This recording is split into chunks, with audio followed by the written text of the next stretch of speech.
Hello दोस्तों, कैसे हैं आप सब। एक बार फिर से आप सबका स्वागत करता हूं आपके अपने चैनल टूरोपीडिया हिंदी पर। आइलैंड का नाम सुनते ही हमारे दिमाग में मालदीव्स जैसी कई खूबसूरत जगहों का ख्याल आता है, लेकिन भारत में भी एक ऐसा आइलैंड है जो मालदीव्स जैसी जगह को भी पीछे छोड़ने में कुछ कम नहीं है। आज हम आपको एक ऐसे आइलैंड के बारे में बताने जा रहे हैं जो पूरी दुनिया में अपनी खूबसूरती के लिए जाना जाता है। ये आइलैंड कहीं और नहीं बल्कि भारत में ही है। आइलैंड होने के साथ साथ ये भारत का यूनियन टेरिटरी भी है और पहली बार भारतीय तिरंगा इसी आइलैंड की राजधानी में लहराया गया था और सदी की पहली सूरज की किरण भी इसी आइलैंड पर पड़ी थी। 20 रुपए के इंडियन नोट के पीछे जो जंगल है वो भी इसी आइलैंड का है भाई। साथ ही दुनिया के सबसे बड़े कछुए भी यहीं पाए जाते हैं। इसके अलावा यहाँ एक ऐसी जनजाति रहती है जिन्हें आम लोगों से मिलने पर सरकार ने पूरी तरह से बैन लगा रखा है। कई मामलों में मालदीव्स को भी पीछे छोड़ चुका ये आइलैंड आज भारत की पहचान माना जाता है। इस आइलैंड से जुड़ी कई ऐसी बातें हैं जिनके बारे में आपने आज से पहले कभी नहीं सुना होगा।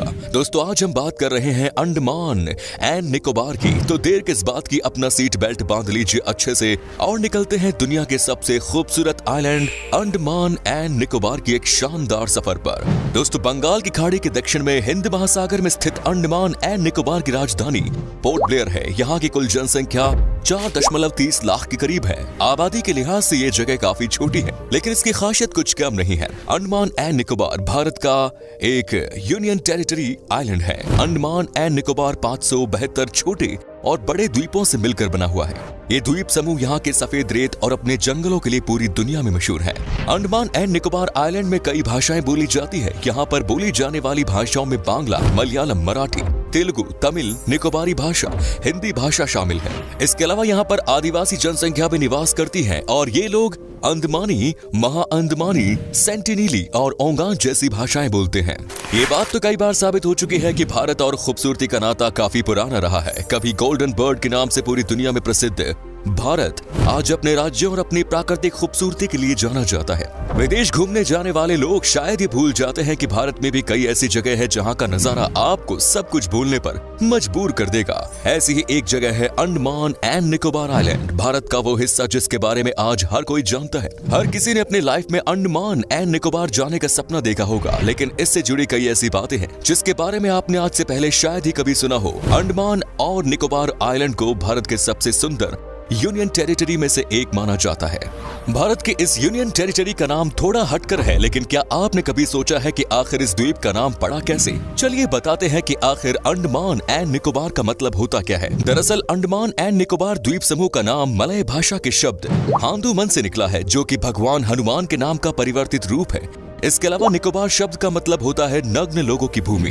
जैसा कि आप जानते ही हैं कि अंडमान एंड निकोबार की राजधानी पोर्ट ब्लेयर है, लेकिन बहुत ही कम लोग ये जानते होंगे कि पूरे देश में सबसे पहली बार भारतीय तिरंगे को पोर्ट ब्लेयर में ही लहराया गया था। यहाँ पर तिरंगा 30 दिसंबर 1993 को लहराया गया था। जब भारत अंग्रेजों के कैद से आजाद हुआ तब 1947 में यह भारत का यूनियन टेरिटरी बना। अंडमान एंड निकोबार की अपनी एक अलग इतिहास है। यहाँ कभी एक इंसान का राज नहीं रहा। 17वीं शताब्दी तक अंडमान एंड निकोबार पर मराठाओं का शासन रहा। बाद में यहाँ अंग्रेजों का शासन रहा। जब सेकेंड वर्ल्ड वॉर चल रहा था तब उस दौरान जापान ने इस पर अपना हक जमाया था। इस आइलैंड पर 3 साल तक जापान का कब्जा रहा। सिर्फ इतना ही नहीं, कुछ समय के लिए नेताजी सुभाष चंद्र बोस जी की आजाद हिंद फौज ने अंडमान एंड निकोबार को अपने अंडर में रखा था।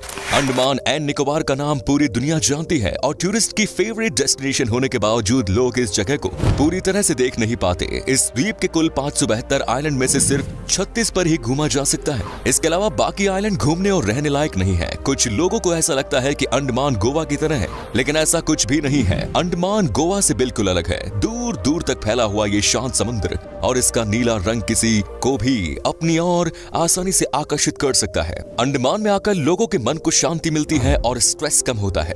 अंडमान एंड निकोबार की सबसे बड़ी खासियत यहाँ रहने वाली जनजातियां। अंडमान एंड निकोबार में लंबे समय से कई जनजातियां रही हैं, जिनमें निकोबारी, ओंगी, जारवा, महान, अंडमानी और शांपनी जनजातियां शामिल है।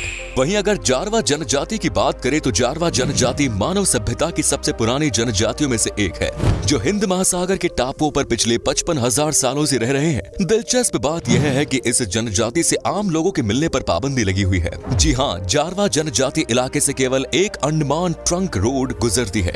जारवा इलाके में जाने के लिए लगातार एक साथ गाड़ियां बिना रुके गुजरती हैं और किसी भी गाड़ी को रुकने की इजाजत नहीं है। दरअसल जारवा जनजाति के लोग हजारों साल पहले अफ्रीका से यहाँ आकर बसे थे। सरकार ने इस जनजाति के लोगों से आम नागरिकों या पर्यटकों के मिलने पर पाबंदी लगा रखी है, क्योंकि सरकार चाहती है कि इन लोगों की संस्कृति पर आधुनिक संस्कृति का प्रभाव ना पड़े। यहाँ के लोग इस जनजाति के लोगों को आदिवासी कहते हैं। इनकी संख्या 500 से भी कम है। ये लोग बाहरी लोगों से खुद भी इसलिए बातचीत नहीं करते क्योंकि इन्हें बाहरी लोगों से डर लगता है। जारवा जनजाति के लोग आज भी धनुष बाण से शिकार करते हैं और इसी से मछलियां और केकड़ों का शिकार करते हैं। दोस्तों, काला पानी की सजा बीते जमाने की एक ऐसी सजा थी जिसके नाम से कैदी कांपने लगते थे। दरअसल ये एक जेल थी जिसे सेल्यूलर जेल के नाम से जाना जाता था। ये जेल अंडमान निकोबार द्वीप की राजधानी पोर्ट ब्लेयर में बनी हुई है। इसे अंग्रेजों द्वारा भारतीय स्वतंत्रता संग्राम के सेनानियों को कैद रखने के लिए बनाया गया था। कहते हैं कि इस जेल में न जाने कितने ही भारतीयों को फांसी की सजा दी गई थी। इसके अलावा कई तो दूसरी वजहों से भी मर गए थे, लेकिन इसका रिकॉर्ड कहीं मौजूद नहीं है। इसी वजह से इस जेल को भारतीय इतिहास का एक काला अध्याय कहा जाता है। अंडमान एंड निकोबार में दुनिया का सबसे बड़ा कछुआ पाया जाता है जिसका नाम है डेर्मोचेलिस खोरिएचा। इसके अलावा यहाँ पर दुनिया का दूसरा सबसे छोटा कछुआ ओलिव राइडली भी पाया जाता है। वहीं अगर डेर्मोचेलिस खोरिएचा की बात करें तो कछुओं की इन प्रजाति को लेथरबैक सी टर्टल भी कहा जाता है। कछुओं की ये प्रजाति दिखने में भयानक होती है और इनका वजन ही 900 किलो तक का होता है। दुनिया में सिर्फ 4 ही ऐसी जगह है जहां लेथरबैक सी टर्टल पाए जाते हैं, जिनमें अंडमान एंड निकोबार का नाम भी शामिल है। इन कछुओं के अलावा कोकोनट क्रैब इस आइलैंड में पाया जाता है। ये साइज में बेहद बड़े होते हैं और पानी से दूर रहते हैं। इनकी बड़ी संख्या अंडमान पर पाई जाती है। इन्हें कोकोनट केकड़ा इसलिए भी कहते हैं क्योंकि पानी के बजाय इन्हें नारियल के पेड़ पर चढ़ना सबसे ज्यादा पसंद होता है। अंडमान एंड निकोबार में मछलियों का सबसे ज्यादा ध्यान रखा जाता है। सरकार ने यहाँ फिशिंग बैन कर रखी है। ये धरती की उन चुनिंदा जगहों में से है जहाँ मछलियों को उम्र पूरी कर मरने का अवसर मिलता है और वो अपनी जिंदगी जीती हैं। डुगोंग अंडमान का स्टेट एनिमल है। डुगोंग को सबसे शांत स्वभाव का माना जाता है और ये काफी शर्मीले होते हैं। डुगोंग को समुद्री गाय भी कहा जाता है और ये शाकाहारी जीव कई मीटर लंबे तक बढ़ जाते हैं और इनका वजन 300 किलोग्राम तक होता है। 65 से 70 साल तक का जीवन जीने वाले ये जीव समुद्री घास खाते हैं। दोस्तों, इसके अलावा अगर आपने ध्यान दिया होगा तो 20 रुपए के नोट के पीछे एक जंगल बना होता है। भारतीय मुद्रा में जो 20 रुपए के नोट पर जंगल बना हुआ है वो अंडमान द्वीप का ही हिस्सा है। ये तस्वीर अंडमान के एक खूबसूरत द्वीप की है जिसका नाम है North Bay Island. Mount Harriet Andaman Nicobar द्वीप समूह की दूसरी सबसे बड़ी ऊंची पहाड़ी है और यहीं से 20 रुपए के नोट पर बना ये जंगल साफ देखा जा सकता है।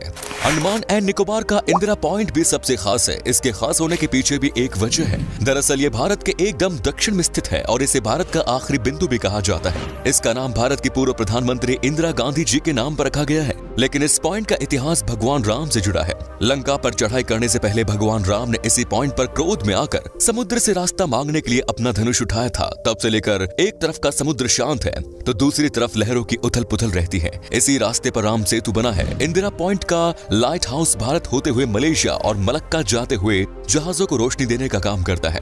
अंडमान निकोबार में देश की पहली ऐसी कमांड है जो तीनों सेनाओं को मिलाकर बनाई गई है। साल 2015 में सरकार ने यहाँ पर कई तरह के प्रोजेक्ट्स शुरू किए थे जिनका मकसद तीनों सेनाओं के बीच आपसी मनमुटाव को ठीक करना था। अक्सर ज्वालामुखी की तुलना सोते हुए शैतान से की जाती है जो जागते ही सामने आने वाली हर चीज को खत्म कर देता है। वहीं अगर बात करें ज्वालामुखी की तो देश का इकलौता सक्रिय वॉल्केनो अंडमान में ही है जो कि पोर्ट ब्लेयर से 135 किलोमीटर की दूरी पर मौजूद है। यानी कि भारत में सिर्फ अंडमान में वॉल्केनो देखा जा सकता है। इससे ज्वालामुखी को बैरन ज्वालामुखी कहा जाता है। ये वॉल्केनो सिर्फ भारत का ही नहीं बल्कि पूरे दक्षिण एशिया का एकमात्र सक्रिय ज्वालामुखी है। लगभग 3 किलोमीटर के दायरे में फैले बैरन द्वीप ज्वालामुखी के आसपास कोई हरियाली या कोई आबादी, यहाँ तक कि जीव जंतु भी नहीं है। दोस्तों, चाहे वो पश्चिम बंगाल हो, तमिलनाडु हो, केरला हो, अंडमान निकोबार में आपको भारत के हर राज्य से आए लोग बसे हुए दिख जाएंगे। यही कारण है कि अंडमान एंड निकोबार को छोटा भारत भी कहा जाता है। अब हर राज्य से लोगों को आने का मतलब है कि इस द्वीप पर हर त्योहार मनाया जाता ही होगा। अंडमान एंड निकोबार भारत की एक ऐसी जगह है जहाँ सबसे ज्यादा त्योहार मनाए जाते हैं। इस द्वीप में अलग अलग धर्मों के लोग अपने अपने त्योहारों को मनाते हैं। यहाँ पर बंगाली लोग दुर्गा पूजा मनाते हैं जबकि तमिल लोग पंगुनी, उथिरम, तेलुगु लोगों द्वारा पोंगल, ओणम जैसे त्योहार मनाए जाते हैं। ऐसे में आखिर क्यों ना इस द्वीप को सबसे अलग माना जाए। साथ ही आदिवासियों द्वारा हस्तशिल्प को यहाँ बहुत महत्व दिया जाता है। वहीं अगर बात करें खान पान की तो अंडमान एंड निकोबार का खान पान बाकी राज्यों से थोड़ा अलग है। समुद्र के बीचों बीच बसे होने की वजह से सी फूड और समुद्री जानवर खाना यहाँ सबसे ज्यादा पसंद किया जाता है। मछली, लॉबस्टर, समुद्री जीव, झींगा और केकड़ा यहाँ सबसे ज्यादा खाया जाता है। हालांकि यहाँ टूरिस्ट सबसे ज्यादा आते हैं तो इस द्वीप के रेस्तरां में आपको हर पर वैरायटी का खाना मिलेगा।